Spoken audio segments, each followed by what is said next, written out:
একটু কোটা প্রসঙ্গে আরেকটু কথা বলি। আমাদের তরুণ প্রজন্মকে ভুল বুঝিয়ে মুক্তিযুদ্ধের মুখোমুখি করা হয়েছে, এটা খুবই দুর্ভাগ্যজনক। আরেকটা খুবই ভুল ধারণা তৈরি করা হয়েছে যে কোটা এবং মেধা, মনে হতে পারে যে যারা কোটায় চাকরি করে তাদের কোনো মেধা নেই, কিন্তু আবেদন করার ক্ষেত্রে কোটা লাগে না, প্রিলিমিনারিতে কোটা লাগে না, লিখিততে কোটা লাগে না, একদম শেষ মুহূর্তে গিয়ে কোটা অ্যাপ্লাই হয়। তখন আসলে মেধায় সবাই সমান। এখন আমার সামনে যদি দুইটা অপশন থাকে যে দুইজনই সমান মেধাবী, একজন মুক্তিযুদ্ধের সন্তান, একজন রাজাকারের সন্তান, আমি অবশ্যই মুক্তিযুদ্ধের সন্তানকে চাকরি অবশ্যই, জি সেটা একটা। ফলে মেধা এবং কোটা খুব সহজে মানুষকে বিভ্রান্ত করা যাচ্ছে যে সব মেধাবীরা চাকরি না নিয়ে কোটার চাকরি। আপনাকে খুবই ধন্যবাদ যে আপনারা গত 10-12 দিন ধরে আন্দোলন হচ্ছে, আপনারা অসীম ধৈর্যের সাথে আন্দোলন মোকাবেলা করছেন, এবং যারা আন্দোলন করছে আমি তারা সংক্ষুব্ধ, চাকরি না পেয়ে বঞ্চিত, তাদের ক্ষোভের সাথে আমার খুবই একমত। তাদেরকে পিছনে কি অন্য কেউ ইন্ধন জুগিয়ে ভুল বুঝিয়ে বিভ্রান্ত করে মুক্তিযুদ্ধের মুখোমুখি করার জন্য করছে কিনা, আমার আপনার কাছে আবেদন থাকবে যে আপনারা যেই ধৈর্য দেখিয়ে যাচ্ছেন সেটা দেখিয়ে তাদের সাথে যদি কোনোভাবে তাদেরকে বুঝিয়ে শুনিয়ে, আগামী 7ই আগস্ট পর্যন্ত কিছু করার নেই, কারণ সেদিন আপিল বিভাগে শুনানি হবে, তারপর আপিল বিভাগের রায়ের পরে হয়তো নির্বাহী বিভাগ কি করবে না করবে, ততদিন অন্তত তারা যাতে বুঝতে পারে, সেটা আপনি যদি অনেক সংবেদনশীলতার সাথে যদি বিষয়টা বিবেচনা করেন তাহলে ভালো হয়। অনেক ধন্যবাদ। জি না, এটা ঠিকই যে আসলে মেধা কার কত সেটা পরীক্ষা প্রিলিমিনারিতে হয়, তারপর পরীক্ষা হয়, রেজাল্ট হয়, ভাইবা হয়, সেই সময় যেটা বাস্তব। তো যদি মুক্তিযোদ্ধা সন্তান হয় তো সেই পাবে, আর সবসময় যে সব কোটা পূর্ণ হয় তাও তো না, যেটা বাকি থাকে সেখানে তো ওই তালিকার থেকেই দেওয়া হয়। এর মধ্যে অনেক চাকরি কিন্তু ওই তালিকা থেকে দেওয়া হচ্ছে এটা, এবং সেটাও একটা নির্দেশ আমি দিয়েছিলাম, কাজে এটা কিন্তু আছে। কিন্তু সেখানে অবশ্যই মুক্তিযোদ্ধা অগ্রাধিকার পাবে, এটা তো দিতেই হবে। এখন এই যে মেধা আর কোটা নিয়ে, তো কোটা আর মেধা তো এক জিনিস না, তো এইখানে দ্বন্দ্বটা সৃষ্টি করে, এটা একটা ট্যাকটিস। তার মানে কি মুক্তিযোদ্ধার সন্তান নাতিপুতিরা কেউ মেধাবী না, যত রাজাকারের বাচ্চারা নাতিপুতি হলো মেধাবী, তাই না? কিন্তু এটা ভুলে গেলে চলবে না যে যাদেরকে মেধাবী না বলছে তাদের হাতে কিন্তু ওরা পরাজিত। যুদ্ধে কিন্তু মুক্তিযোদ্ধারাই জয়ী হয়েছিল, রাজাকাররা জয়ী হয় নাই, তারা পাকিস্তানিদের পদলেহন করেও পরাজিত হয়েছিল।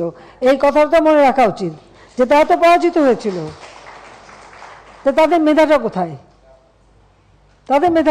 সেটা আমার প্রশ্ন। মাননীয় প্রধানমন্ত্রী, কোটা বিরোধী আন্দোলন চলছে এখন পর্যন্ত। মুক্তিযোদ্ধাদের অনেকে, আজকে সকালেও একজনের সঙ্গে কথা হচ্ছিল যিনি মীর কাসিম আলীর সাক্ষী দিয়েছেন, তার সাক্ষ্য প্রমাণের ভিত্তিতে খুবই শক্তিশালী সাক্ষী, আমি তার নিরাপত্তার স্বার্থে এখানে নাম পরিচয় বলছি না।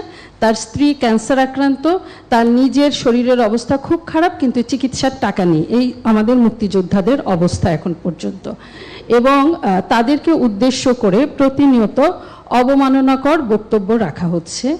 ঠুসঠাস কোটা থেকে শুরু করে নিশ্চয়ই আপনার নজরে এসেছে।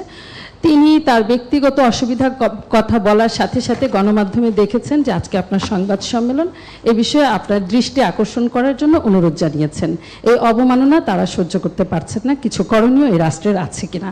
যারা কোটা বিরোধী আন্দোলন করছেন তারা সব সমাধান আপনার কাছে চান, তারা আদালতের পথে যেতে চান না, এবং সমাধান নির্বাহী বিভাগের প্রধান হিসেবে প্রধানমন্ত্রী শেখ হাসিনা কোটা রাখবেন না কোটা রাখবেন না।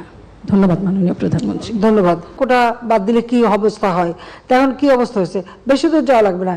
এবারেই দেখেন, ফরেন সার্ভিসে মাত্র 2 জন মেয়ে চান্স পেয়েছে এবার, আর পুলিশ সার্ভিসে মাত্র 4 জন মেয়ে চান্স পেয়েছে।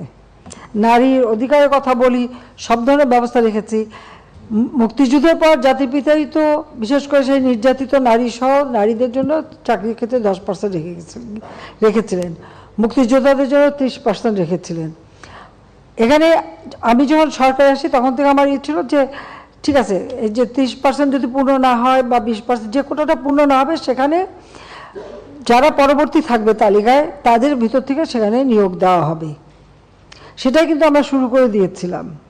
তারপরেও যখন আন্দোলন শুরু হলো সব বন্ধ করলাম, কিন্তু বন্ধ করার পর আজকে ফলাফলটা কি দাঁড়াচ্ছে।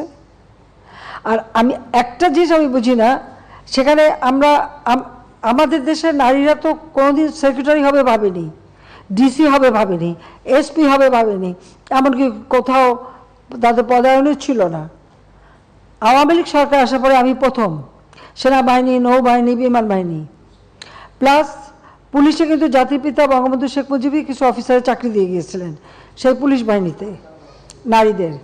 প্রশাসনের ক্ষেত্রে প্রথম সচিব কিন্তু আমি করি, এবং প্রথম এসপি, ডিসি, এরপরে একবারে মানে ওসি, সমস্ত জায়গায় যেন নারীদের একটা অবস্থান থাকে সেটা আমরা নিশ্চিত করি। লেখাপড়ার দিক থেকে জাতির পিতাই শুরু করলেন মেয়েদেরকে অষ্টম শ্রেণী পর্যন্ত প্রথমে অবৈতনিক করে দেওয়া, সেটাকে 12 পর্যন্ত 12 ক্লাস পর্যন্ত অবৈতনিক। পার্লামেন্টে কিন্তু মেয়েদের জন্য আলাদা সিট রেখে দিলেন, সংরক্ষিত আসন, যেন নারী নেতৃত্ব গড়ে ওঠে। তো নারীদের এই যে সুযোগগুলি আমরা সৃষ্টি করেছি কেন? যাতে করে অর্থনৈতিকভাবে তারা স্বাবলম্বী হতে পারে, নিজের পায়ে দাঁড়াতে পারে নিজেরা। তো আমার প্রশ্ন হচ্ছে যে সেই সময় যারা আন্দোলন করেছিল তার মধ্যে অনেক মেয়েরাও ছিল। নারী কোটা চাই না, যিনি বলছেন নারী কোটা চাই না, মেধা দিয়ে চাকরি পাবে, সে কি চাকরি পেয়েছে? সে কি বিশেষ পরীক্ষা দিয়েছে? বিশেষ পরীক্ষা কি সে মানে প্রিলিমিনারিতেই সে জায়গা করতে পেরেছে?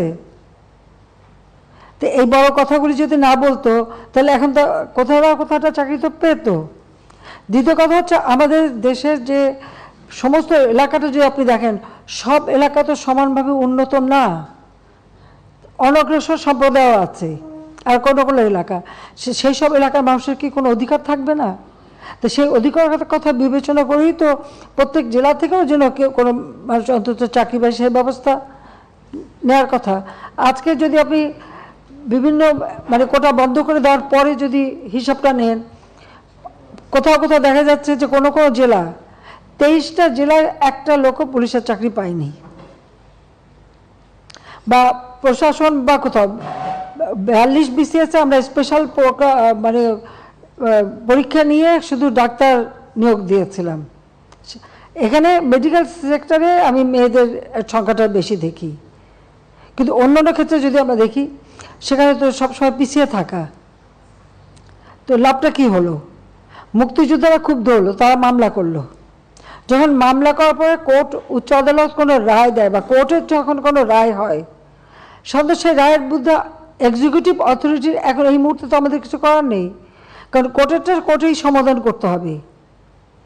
এখন যারা আন্দোলন করছে তারা তো আইন মানবে না, আদালত মানবে না, সংবিধান কি তারা চেনে না, বা একটা কার্যনির্বাহী অর্থাৎ একটা কাজ করতে গেলে তার যে নীতিমালা, বিধিমালা বা ধারা থাকে সেটা, বা একটা সরকার কিভাবে চলে এ সম্পর্কে কোনো ধারণাই এদের নাই, কোনো জ্ঞানই নাই। হ্যাঁ, পড়াশোনা করছে, ভালো নাম্বার পাচ্ছে, সেটা ঠিক, কিন্তু ভবিষ্যতে এরা তো নেতৃত্ব দেবে বা এই দেশটা চালাতে আসবে, তাদের তো এই ধারণাগুলি দরকার। আমাদের সংবিধান কি বলে সেটা তাদের জানা উচিত। আমাদের একটা রাষ্ট্র পরিচালনায় কী ধরনের কাজ হয় সে সম্পর্কে তাদের কোনো ধারণা আছে? সে ধারণা তো আমরা দেখি না। আজকে যখন আদালতে চলে গেল, তা আদালতে সেটা সমাধান, এবং আদালত তাদের সুযোগ দিয়েছে, বলেছে আপনারা আসেন আর্গুমেন্ট করেন, বলেন, তা আদালতে যাক, বলুক না, তারা রাজপথেই সমাধান করবে।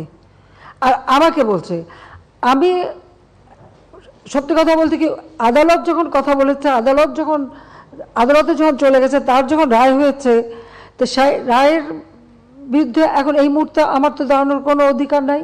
এটা তো আমার সংবিধানও বলে না, আমার পার্লামেন্টও বলে না, কার্যপ্রণালী বিধিও বলে না, কিছুই না। যতক্ষণ পর্যন্ত আদালত থেকে সমাধান না আসবে ততক্ষণ আমাদের এখানে কোনো কিছু করার থাকে না। এটা বাস্তবতা, এই বাস্তবতা তাদের মানতে হবে। আর যদি না মানে কিছু করার নাই, আর রাজপথে আন্দোলন করতেই থাকবে, তবে কোনো ধ্বংসাত্মক কাজ করতে পারবে না। যতক্ষণ তারা শান্তিপূর্ণভাবে করে যাচ্ছে কেউ কিছু বলছে না, কিন্তু এর বাইরে যখন কিছু করবে, পুলিশের গায়ে হাত দেওয়া বা পুলিশের গাড়ি ভাঙা বা এভাবে আক্রমণ, এগুলি যদি করতে যায় তাহলে তখন তো আইন তার আপন গতিতে চলবে, এখানে আমাদের কোনো কিছু করার নেই।